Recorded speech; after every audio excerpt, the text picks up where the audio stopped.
সত্যবার্তা মৃণাল কান্তি সিংহ। আজকে আমি একটা আমার যখন ভোটার লিস্টের ক্লিয়ার মোটামুটি জেনে গেলাম, তখন একটা আমি আমার অপিনিয়ন পোল করছি আজকে। আমি কিন্তু সিট সংখ্যা বলবো না, আইডিয়াতে কিছুটা বলবো সিট সংখ্যা, কিন্তু আমি ভোটের পোলিংটা বলবো।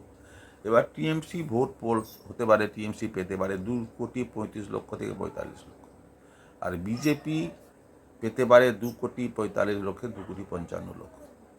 এবার সিট আর বাকি যেটা ভোট বাঁচবে, মোটামুটি 5,60,00,000 মতো ভোট পোল হবে, 70%, 80% ধরে।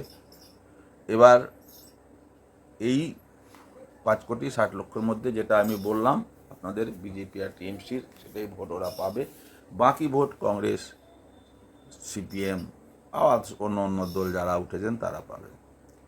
তবে যদি এবার ভোট পার্সেন্টেজ আমি ধরেছি 70% ভোট সনাতনীদের, কিন্তু সনাতনীরা এবার নির্বাচনী ব্যবস্থা যদি ভালো হয়, আর তাতে যদি সনাতনীরা ধরুন কি 75 বা 74% যদি ভোট পোল করে দেয়, তাহলে কিন্তু বিজেপি ক্লিয়ার কাট মেজরিটি পাবে।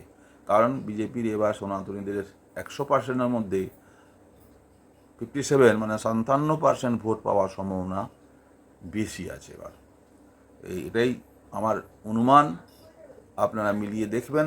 তো সিটে যদি ভাগাভাগি করা যায়, তো আমি হায়েস্ট বিজেপিকে 140, 42, 45টা সিটের মধ্যেই ধরবো, আর টিএমসিকে 135 থেকে 40-এর মধ্যে ধরবো, আর 2,500 সিট আদার্সরা পাবে। হ্যাং অ্যাসেম্বলি হতেও পারে যদি সংখ্যাগুরু সম্প্রদায়ের ভোটটা 74% চলে যায় বা 73% চলে যায়, তাহলে হ্যাং অ্যাসেম্বলি হবে না, তাহলে কিন্তু বিজেপি ক্লিয়ার কাট মেজরিটি পেতে পারে। আর যদি 70-এ থাকে, তাহলে হ্যাং অ্যাসেম্বলি হওয়ার সম্ভাবনা বেশি। তো আবার পুনরায় ঘুরিয়ে কিন্তু হয়তো টিএমসি সরকার গড়বে, আর বিজেপি বিরুদ্ধেই থাকবে, কারণ আদার্সরা তো বিজেপিকে সাপোর্ট করবে না, এটা নিশ্চিত। তবে আমার অনুমান আপনাদের কীরকম লাগবে না লাগবে জানি না। তবে ভোটের দিন স্পষ্ট কিছু বোঝা যাবে। ভোটটা 2 দিন হয়ে গেলে কত পার্সেন্ট পোল হচ্ছে, কি হচ্ছে না হচ্ছে দেখে, তাহলে খুব ভালো করে আরও বলা যাবে। ভোটের দিন, দুটো ভোটের দিনও আমি একটা পোলটা দেখে আমি একটা আরও এক্সিট পোলের মতো করে দেব। নমস্কার।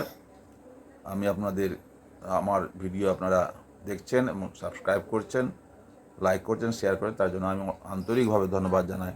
নমস্কার।